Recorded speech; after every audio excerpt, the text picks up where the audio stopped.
मैंने लिखा है खुदावंद यीशु मसीह हमारी जिंदगी को बदलना चाहता है। God wants to save us. दुनिया में शैतान हमें नाश करना चाहता है, बर्बाद करना चाहता है।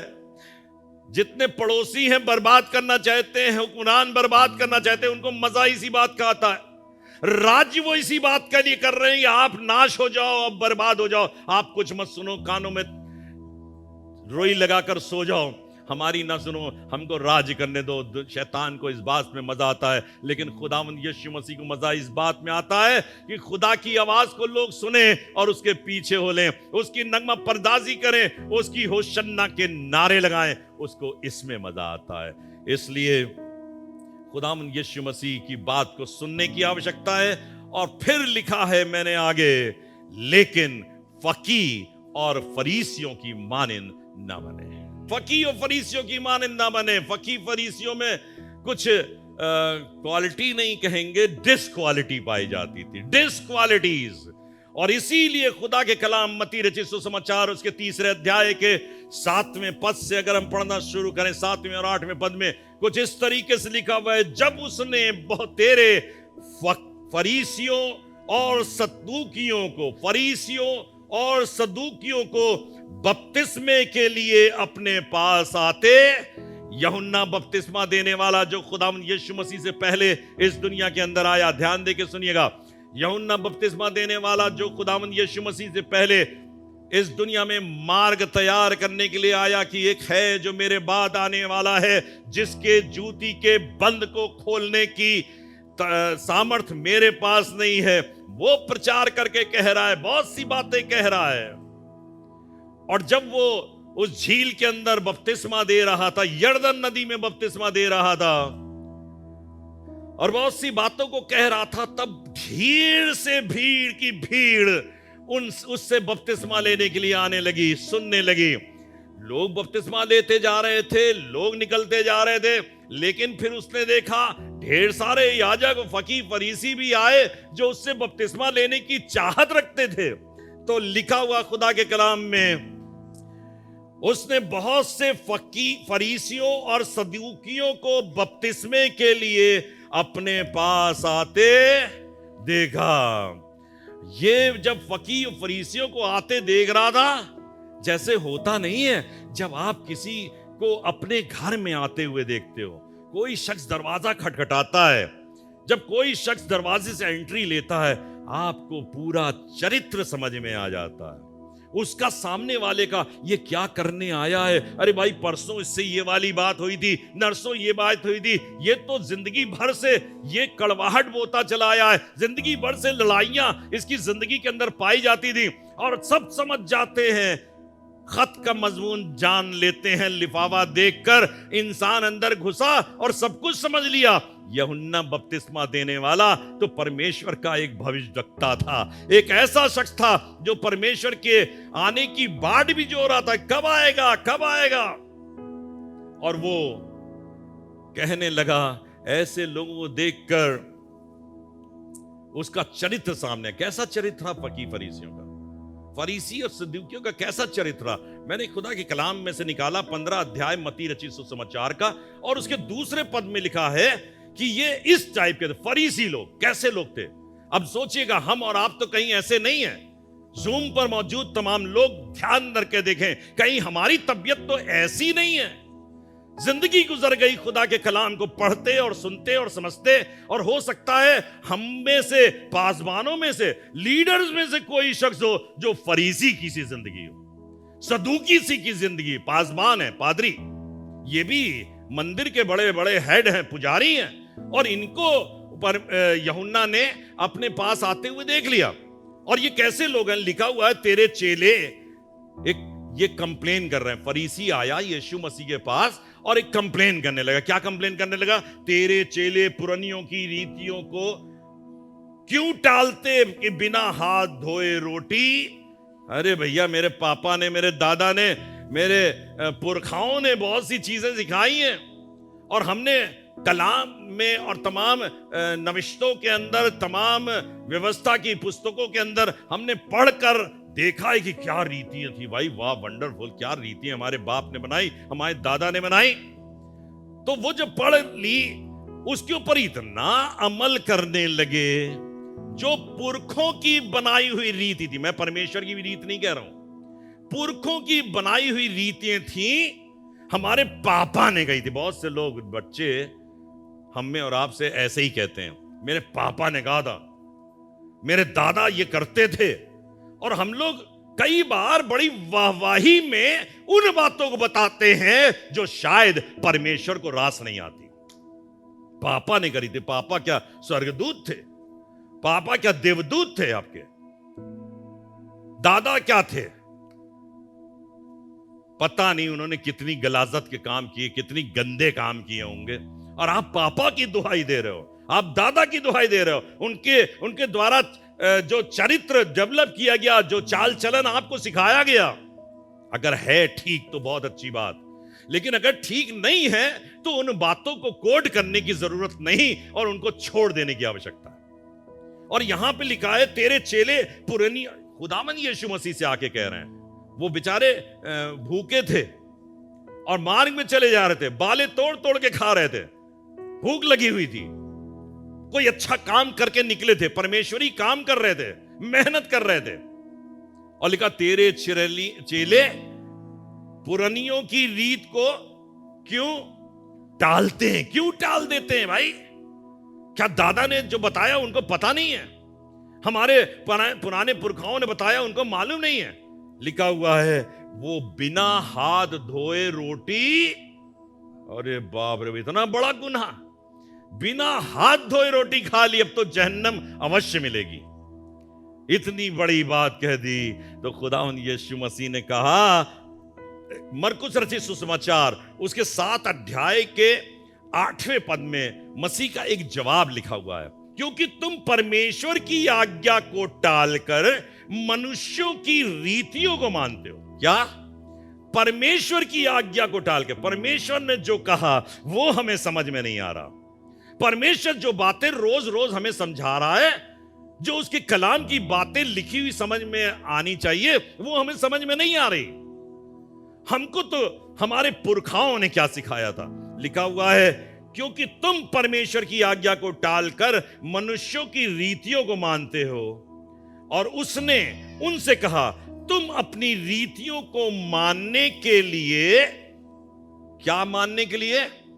अपनी रीतियों को मानने के लिए परमेश्वर की आज्ञा कैसे अच्छी तरह से मॉडिफाई करके, लब्बो लुबाब लगा करके, बड़ी खूबसूरती से, छोड़ो आज के दिन छोड़ दो, आज ये वक्त नहीं है, आज तो ब्याह का दिन है, आज तो नाचने का दिन है, आज तो शराब पीने का दिन है, खूबसूरती से। अरे घर में क्या बाइबल पूरे टाइम करते रहते हो? क्या खुदा पूरे टाइम करते रहते हो?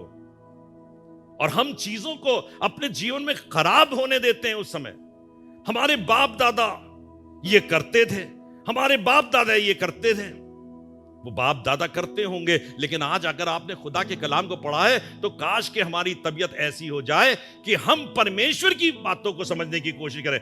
लिखा है, तुम परमेश्वर की आज्ञा टालकर मनुष्यों की रीतियों को मानते हो।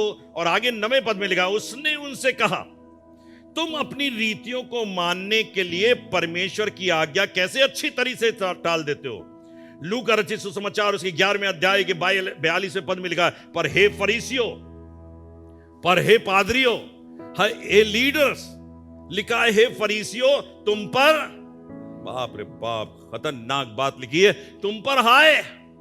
इतने साल से प्रचार करते चले जा रहे हैं और खुदावंद यीशु मसीह कह रहा तुम पर हाय।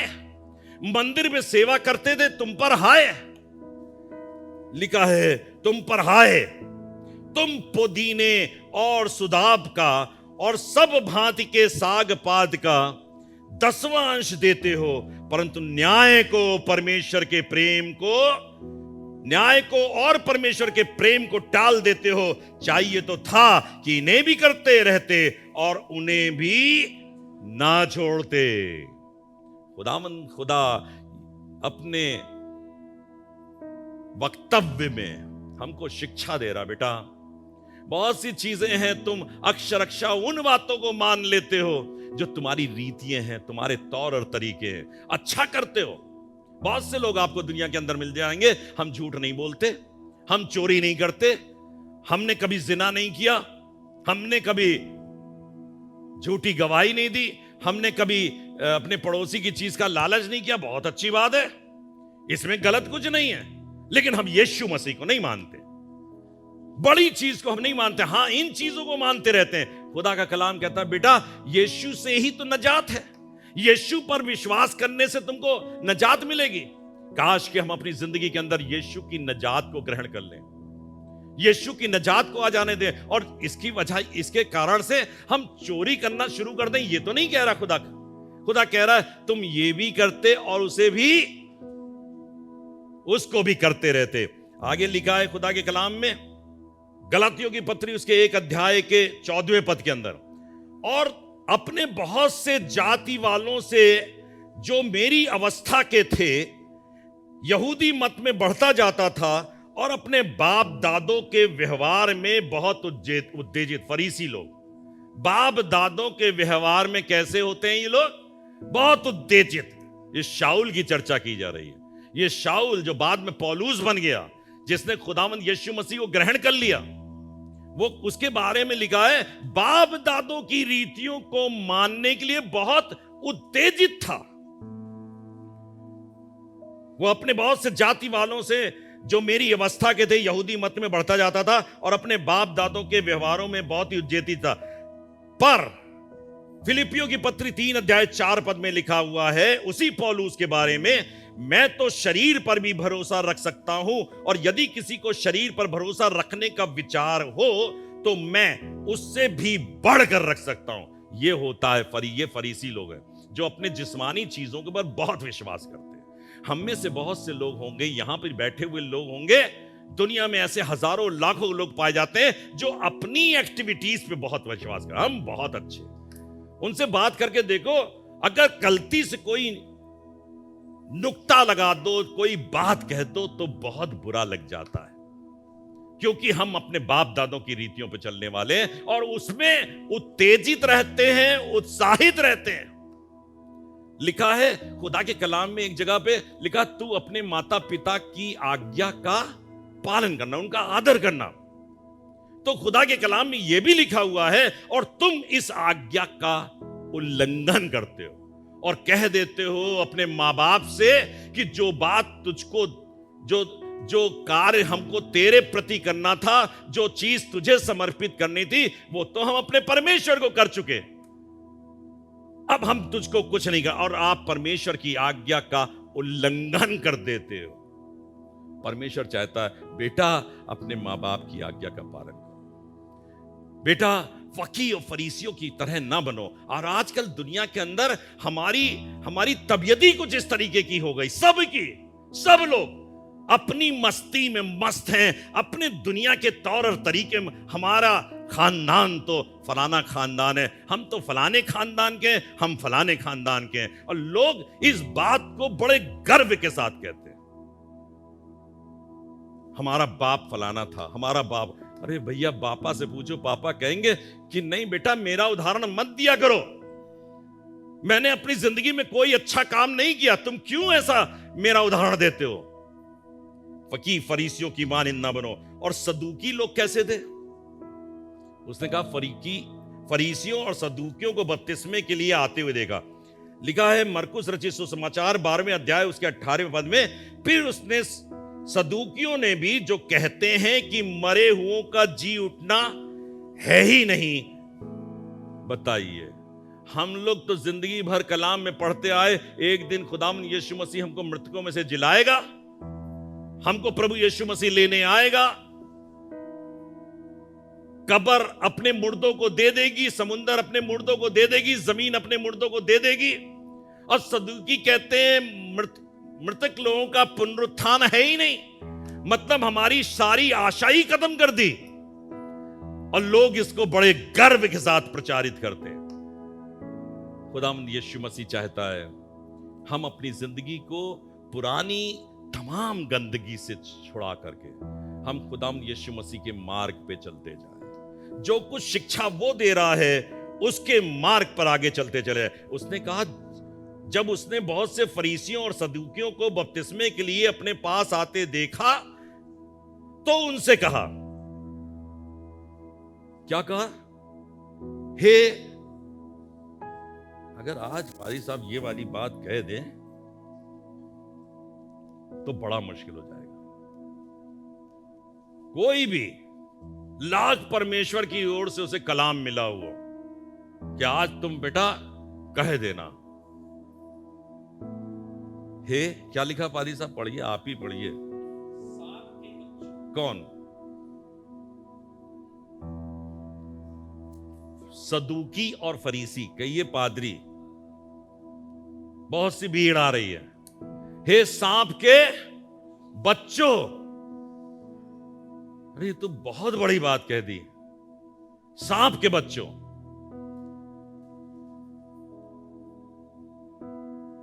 सांप के अंदर कौन सी क्वालिटी होती भैया? कौन सी गुणों से भरा हुआ होता है? याकूब ने भी अपने बेटे, उसका एक बेटा था, थे तो ढेर सारे बच्चे, लेकिन एक बेटा था जिसका नाम था दान।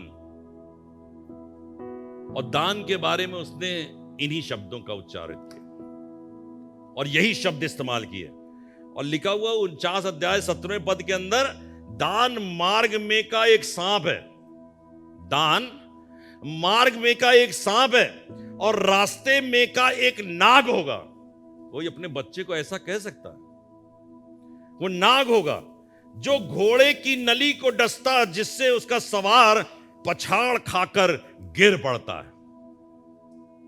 मैं आपसे ऐसी बातें नहीं कहना चाहता, लेकिन सिर्फ इतना कहना चाहता हूं, नाक के अंदर कुछ बुरे तौर और तरीके होते हैं, और जिस नाग का ये जिक्र यहां पे पाया जाता है, ये वो वाला नाग है जिसके बारे में मैं स्टडी कर रहा था। तो इसकी लंबाई ज्यादा लंबी नहीं होती। हम लोग ने बड़े बड़े नाग देखे होंगे, और इसकी लंबाई इतनी छोटी होती है कि पहचाना भी नहीं जा सकता कई बार कि ये नाग हमारे बीच में है, हमारे घर के अंदर है, हमारे साथ रह रहा है। और जिस नाग का वाइपर का ये जिक्र किया गया है, वो मात्र मैक्सिमम उसकी लंबाई 1 इंच से लेकर 8 इंच तक होती, इससे ज्यादा नहीं होती। और दान के लिए कह दिया, तू मार्ग में का एक नाग है। 8 इंच होती है। और मोटाई पता है कितनी होती है? मोटाई इतनी भी नहीं होती कि आप देखकर पहचान लो कि ये नाग जा रहा है। इतना खतरनाक होता है। उसकी मोटाई एक तार के बराबर, एक पतला सा तार जो इसके अंदर पाया जाता है, इतनी बड़ी तार होती है, 8 इंच लंबा। अगर यहां पड़ा भी हो तो पता भी नहीं चलेगा ये नाग यहां पड़ा हुआ है। लेकिन उसके डसने की शक्ति इतनी, मैं इसकी स्टडी कर रहा था इस नाग के बारे में। मैंने कहा भैया ये कैसा नाग है? इसकी डसने की शक्ति ऐसी होती है कि अगर इसने डस लिया, बहुत से नाग के लिए कहा जाता है उसका कांटा पानी नहीं मांगता। और फरीसियों के लिए यह शब्द यूज किया गया। क्या यूज किया गया? कि हे सांप के बच्चों। अब पता है ये कहीं दुर्लभ स्थानों में नहीं रहता, ये रहता है बालू के अंदर, ये रहता है थोड़े से कंकड़ों के अंदर। जब आप कंकड़ हटाओगे, इसीलिए लोग कहते हैं होशियारी से हटाना कंकड़। मैं शायद पहले नहीं समझा, अरे भाई क्यों होशियारी से हटाना? नाग अगर होगा तो हमें दिख जाएगा इतना बड़ा नाग। लेकिन जब मैं पढ़ने लगा, ये तो नाग दिखता ही नहीं, लेकिन काट लेता है। और ऐसा काटता है जिसके बारे में लिखा हुआ है, जो घोड़े की नली को डसता, जिससे उसका सवार पछाड़ खाकर गिर पड़ता। पछाड़ खाकर गिर। मैंने कहा ये पछाड़ खा के गिरना क्या होता है? हम बार बार समझने की कोशिश करते, मुझे पछाड़ खा के कैसे गिर जाएगा? तो मेरे समझ में आया, एक घोड़ा 120 की रफ्तार में दौड़ा चला जा रहा है। एक घोड़ा 120 की रफ्तार में दौड़ा चला जा रहा है, और उसके ऊपर सवार बैठा हुआ अपनी मस्ती के अंदर सवारी कर रहा है। और लिखा हुआ है वो घोड़े की नली को डसता। जब डस लेता तो मैंने क्या बताया कि वो उसी समय इतना जहरीला होता है, वहीं मर जाता। अब घोड़ा मर गया, अब घोड़ा मर गया, तुरंत गिर पड़ा, तो बेचारा सवार क्या करेगा? हैं? कैसे गिरेगा? 120 की रफ्तार में पीछे गिरेगा जाके। क्या हुआ भैया? कहने घोड़ा मर गया।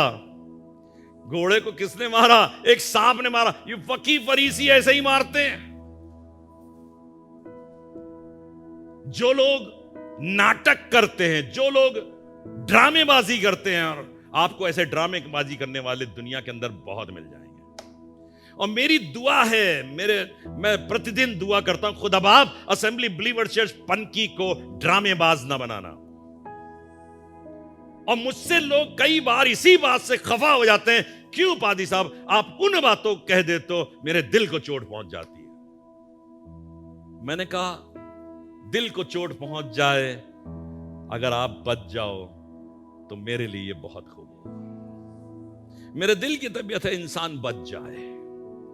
यूहन्ना बपतिस्मा देने वाला जब झील के अंदर बपतिस्मा दे रहा है तो उसका मतलब ये कतई नहीं है कि ये लोग मर जाएं, ये खत्म हो जाए। लेकिन वो कहता क्या है? आए फकीर फरीसी सदूकियों,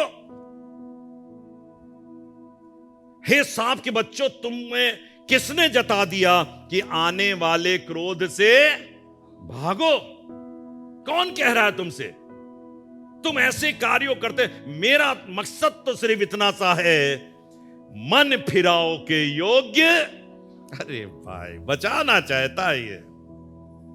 मेरे लोगों, जब कभी हम कहें आपसे चोरी छोड़ दो, तो इसका मतलब ये नहीं हम आपके खिलाफ हैं, आपकी आमदनी पे धक्का पहुंचाना चाहते हैं।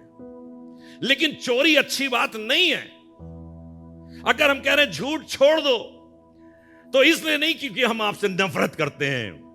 हम आपसे कहते हैं शराब छोड़ दो, तो इसका मतलब यह भी नहीं कि हम आपसे नफरत करते हैं, बल्कि ये चाहते हैं कि आप उन बातों को छोड़ दो जो आपको परमेश्वरी मार्ग में, परमेश्वरी स्थानों में पहुंचाने से वंचित करती है, वहां से रोक देती हैं। यूहन्ना बपतिस्मा देने वाला जब प्रचार करके कह रहा है, उनको बहुत बुरा लगा होगा, फकीर फरीसियों को, सदूकियों को बहुत बुरा लगा। जो उनकी खसलत जान ली कि तुम नाटक बहुत करते हो, तुमको तो पुनर्जन्म के ऊपर, जो पुनरुत्थान के ऊपर विश्वास ही नहीं करते हो कि परमेश्वर प्रभु यीशु मसीह आएगा और फिर मृतक जी उठेंगे। अरे भाई, हम जी उठेंगे और परमेश्वर के साथ राज्य करेंगे, ये तुम विश्वास नहीं करते। तो वो कह रहा है फकीर फरीसियों, आए सांप के बच्चों, तुम तो डस लेते हो। डसने का मतलब क्या है? जो लोग परमेश्वर के मार्ग में बढ़ते हुए परमेश्वरी राज में सम्मिलित होने जा रहे हैं, उनको तुमने डस लिया, उनको गिरा दिया, पछाड़ खा के गिर पड़े, डस लिया। कहता है सो मन फिराओ के योग्य फल लाओ। आपसे भी मैं कह रहा हूं, अपने जीवन को बदलो। इसका मतलब इसके अंदर कुछ है। मन फिराने से कुछ हो जाता है भाई। अगर हमने और आपने अभी तक मन नहीं फिराया, कुछ गलती कर रहे हैं, उस गलती को मत करो। मन फिराओ, यीशु मसीह के पास आ जाओ, यीशु मसीह को प्यार करो, मन फिराओ कि योग्य फल लाओ। लूका रचित सुसमाचार उसके 3 अध्याय के 8वें पद में लिखा है, और अपने अपने मन में ये ना सोचो, जो बात थोड़ी देर पहले मैं कह रहा था, अपने अपने मन में ये ना सोचो हम तो फलाने के पुत्र हैं, वो तो बिशप थे, वो तो पोप थे, वो तो पता नहीं क्या थे, वो तो पादरी थे, कुछ फायदा नहीं मिलेगा। अपने अपने मन में यह ना सोचो कि हमारा पिता कौन है? इब्राहिम है, हम तो इब्राहिम की संतान है। यह घमंड हमको मार डाल रहा है, ये सोच हमको मारे डाल रही है कि मेरा बाप बहुत लहीम शहीम था, मेरा बाप परमेश्वर को बहुत प्यार करता था। बेटा वो प्यार करता था, ठीक है, वेरी गुड, तुम भी प्यार करो, तुम्हारा प्यार तुमको वहां तक पहुंचाएगा। अब्राहम का प्यार तुमको वहां तक नहीं पहुंचाएगा। लिखा है, ये मत सोचो कि हमारा पिता अब्राहम है, क्योंकि मैं तुमसे कहता हूं परमेश्वर इन पत्थरों से अब्राहम के लिए संतान उत्पन्न करने की सामर्थ्य रखता है। पत्थरों से संतान उत्पन्न करा सकता है। तुम इसी बात पे घमंड में फूले नहीं समा रहे हो। आगे लिखा हुआ है, अभी कुल्हाड़ा पेड़ों की जड़ पर धरा है, इसलिए जो पेड़ ये किसी का नाम नहीं है। जो पेड़ मुझे खतरनाक लगा। ये पता नहीं आपको लगा खतरनाक, नहीं लगा, मुझे तो ये शब्द ही खतरनाक लगा। जो पेड़, कहिए जो पेड़। जो पेड़ मतलब होता है इंडिविजुअल, व्यक्तिगत। न बाप का बेटी से मतलब, न बेटी का बाप से, न पिता का पुत्र से, न पुत्र का पिता से, न पति का पत्नी से, न पत्नी का पति से। जो पेड़, अब समझ में आया? खतरनाक। Individual responsibility. बेटा सो रहे हो, मरोगे। जाग रहे हो, परमेश्वर के साथ जाओगे। तेल अगर नहीं है, मरोगे। तेल है, यीशु के साथ जाओगे, बारात में शामिल हो जाओगे। इसलिए लिखा हुआ खुदा के कलाम के अंदर, अपने अंदर तेल रखो, अपने अंदर रखो, आग अपने अंदर रखो। मेरे अजीजों, मेरे दोस्तों, मैं आपसे कहना चाहता हूं, जांचो अपने अंदर, तेल है, आग है। कि पापा ऐसे थे और मम्मी ऐसी थी, मैं बहुत ऊंचे घराने से ताल्लुक रखता हूं, मेरी उम्र बहुत हो गई, कोई फायदा नहीं। मेरी उम्र भी बहुत हो गई, सफेद बाल हो गए, कोई फायदा नहीं। इन बातों से कोई फायदा नहीं। फकी और फरीसियों की मानिंद मत बनो, क्योंकि खुदा का कलाम कह रहा है। इसीलिए यूहन्ना बपतिस्मा देने वाले ने, हालांकि उसका बाद में सर कटवा दिया गया, एक सच बात उसने बताई, बादशाह ने उसके सर को कलम कर दिया। अपने आप को दुरुस्त नहीं किया, अपने आप को दुरुस्त नहीं किया। आज हमारी और आपकी हालत भी कुछ इसी तरीके, हम अपने को दुरुस्त नहीं करना चाहते, पादरी का सर कलम कर दो, बादशाह का सर कलम कर दो। सो मन फिराओ कि युग फल लाओ, और अपने अपने मन में यह ना सोचो कि हमारा पिता इब्राहिम है, क्योंकि मैं तुमसे कहता हूं परमेश्वर इन पत्थरों से इब्राहिम के लिए संतान उत्पन्न कर सकता है। और अब तो कुल्हाड़ा पेड़ों की जड़ पर धरा है। खतरनाक बात, दिस इज रियली, ये डरने की बात है। लिखा है खुदा के कलाम में, अब तो कुल्हाड़ा पेड़ों की जड़ पर रखा। मतलब अगर एक कस के मार दिया तो ये सोचो हमारी और आपकी हालत क्या होगी, कहीं के नहीं रहेगी। लिखा हुआ है, इसलिए जो पेड़ अच्छा फल नहीं लाता वो काटा और आग में झोंका जाता है। वो काटा और आग में झोंका जाता है। जब ये कलाम किया ही जा रहा था तो लोग पूछने लगे, क्या करें भैया, क्या करें? आप भी सोच रहे होगे, भाई साहब इतनी बात बता रहे हो, बताओ क्या करें? मर जाएंगे क्या? ये सांप काट लेगा क्या? हम तो यही सोचे थे, हम खानदान में बहुत अच्छे हैं, हमारा बेटा बहुत अच्छा, हमारी बेटी बहुत अच्छी, बहू बहुत अच्छी आई घर में, वो दुआ बहुत करती है। तेरी बहू की दुआ तुझे रास नहीं आएगी, वो तुझे बचाएगी नहीं। तेरे दामाद की भी दुआ तेरे काम नहीं आएगी। लेकिन अब तो कुल्हाड़ा पेड़ की जड़ पर रखा है, और जो पेड़ फल नहीं लाता, इंडिविजुअल रिस्पॉन्सिबिलिटी, व्यक्तिगत आपकी जिम्मेदारी है। आज मैं जो आपसे कह रहा हूं, काश कि इसको समझ लीजिए, आपकी व्यक्तिगत जिम्मेदारी है। कोई फायदा नहीं चर्च में रेगुलर आने से, कोई फायदा नहीं बहुत करीने से बैठ जाने से। फायदा है हमारी जिंदगी यीशु को भा जाने से। तीसरा अध्याय लूका रचित सुसमाचार 10वां पद। लोगों ने उससे पूछा, तो हम क्या करें? आप भी पूछो, तो हम क्या करें? पूछो, तो हम क्या करें? क्या करें भाई, मर जाएंगे। आपने तो हम पादरियों को भी ले डूबे, याजकी कार्य इतने दिनों से कर रहे तब भी ले डूबे, गिटार बजा रहे हैं तब भी ले डूबे, खंजड़ी बजा रहे हैं तो ले डूबे। हां तो गिटार थोड़ी बचाएगा, ना खंजड़ी बचाएगी, बचाएगा यीशु पर किया गया विश्वास, बचाएगा उस पर किया गया ईमान, बचाएगा परमेश्वरी राह पर चलने की तरीके, ये बचाएंगे आपको। क्या कह रहा है?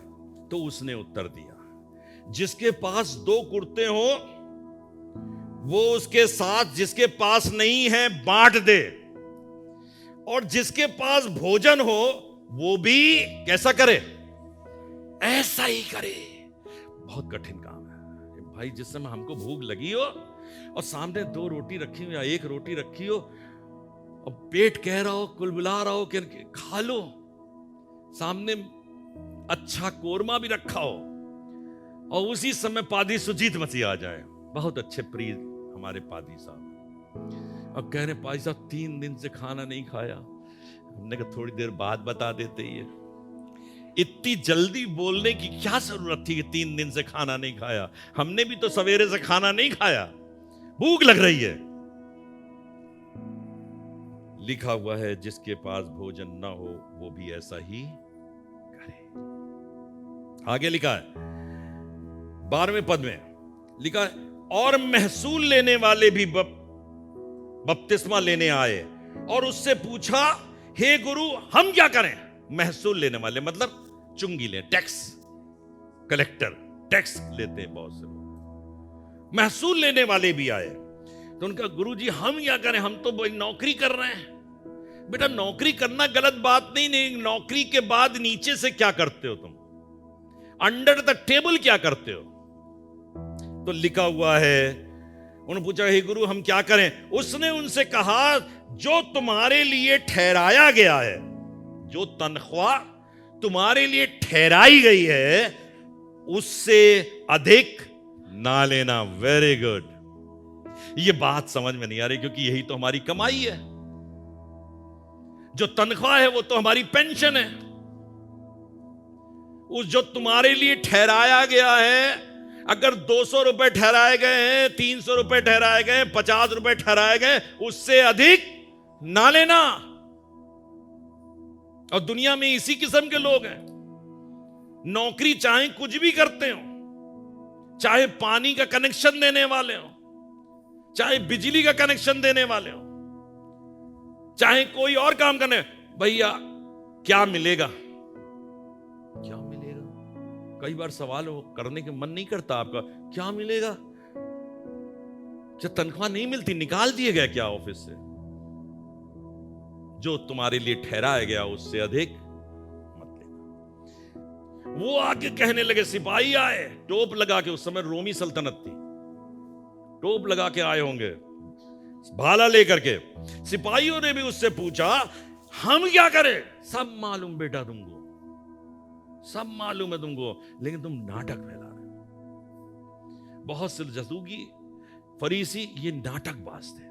फरीसी लोग नाटक करते, इनके बारे में लिखा, ये अपने बागों को बड़ा करते, चौड़ा करते, महफिल के अंदर सलाम कबूल करना इनको अच्छा लगता है, महफिल के अंदर ऊंची जगह पर बैठना अच्छा लगता है।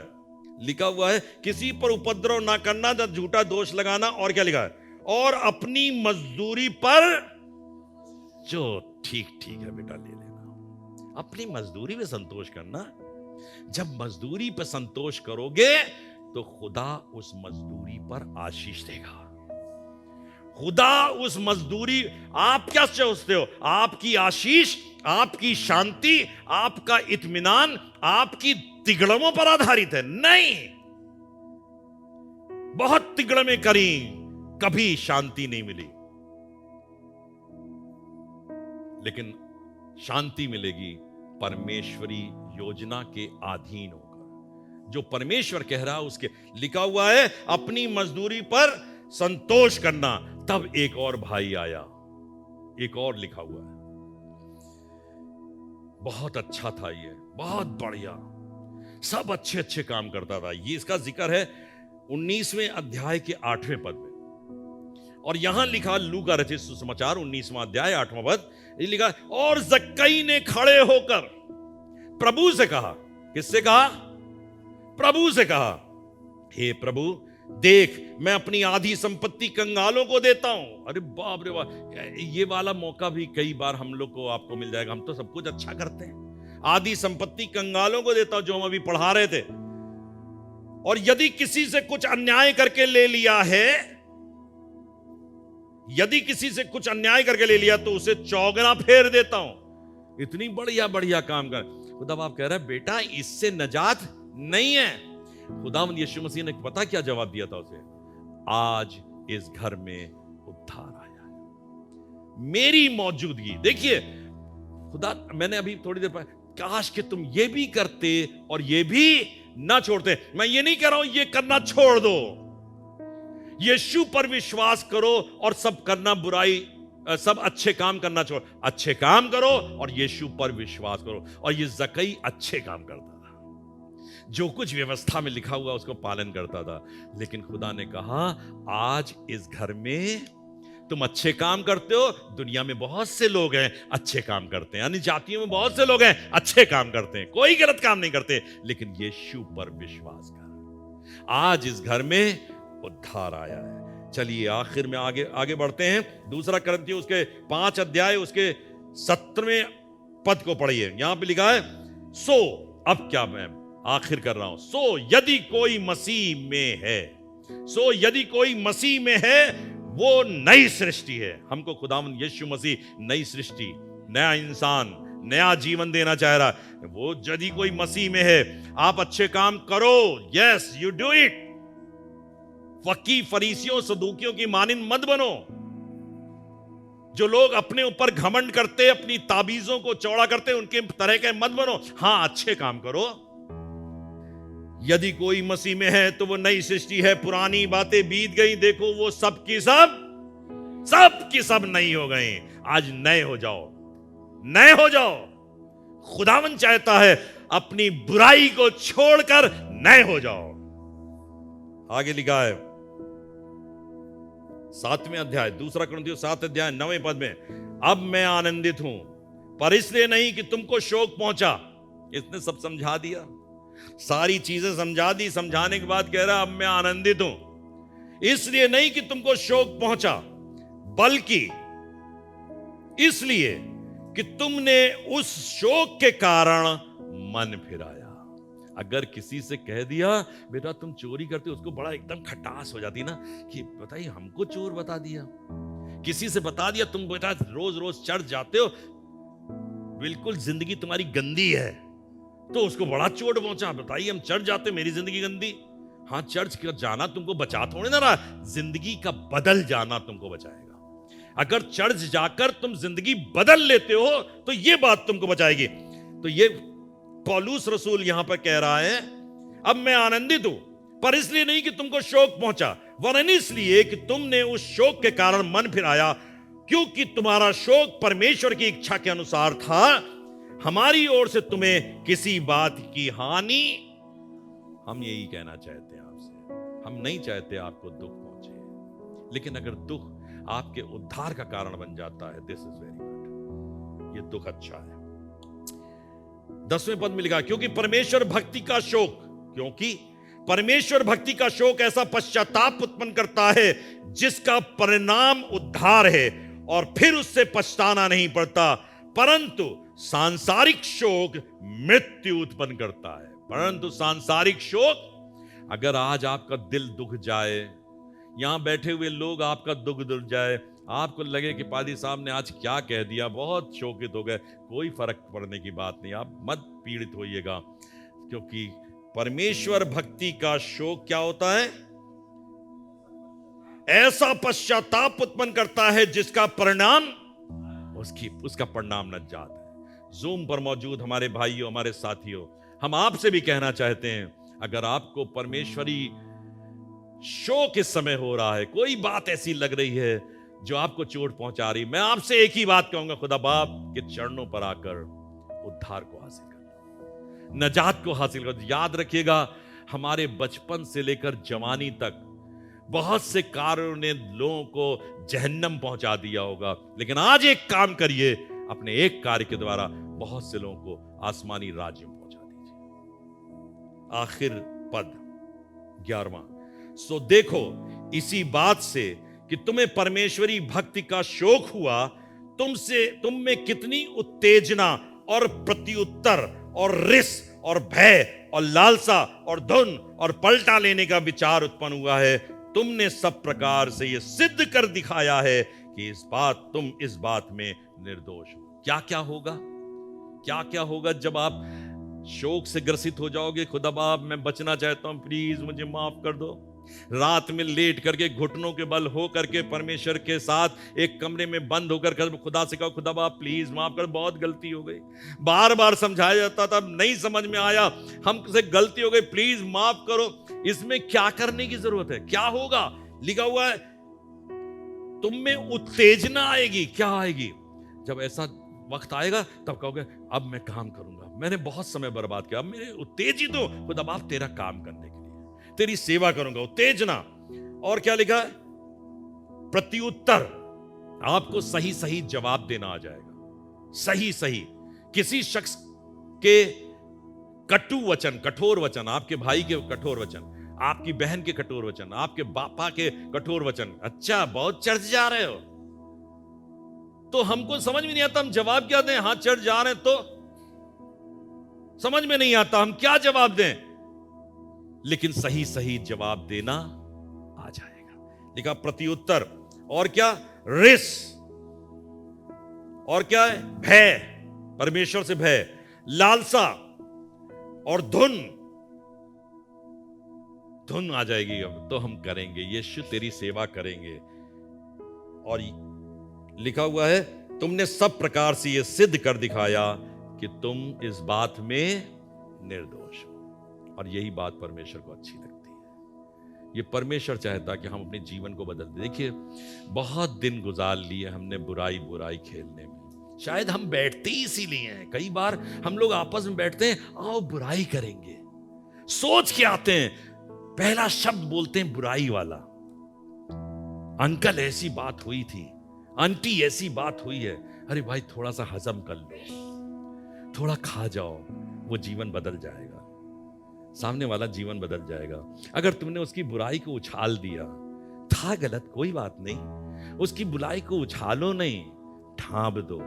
यीशु मसीह हमारे पापों को ढांपने भी नहीं बल्कि मिटाने आया है। वो मिटा देता है, अपनी पीठ के पीछे फेंक देता है और कहता है कि मैं उन्हें पलटकर याद भी नहीं करता।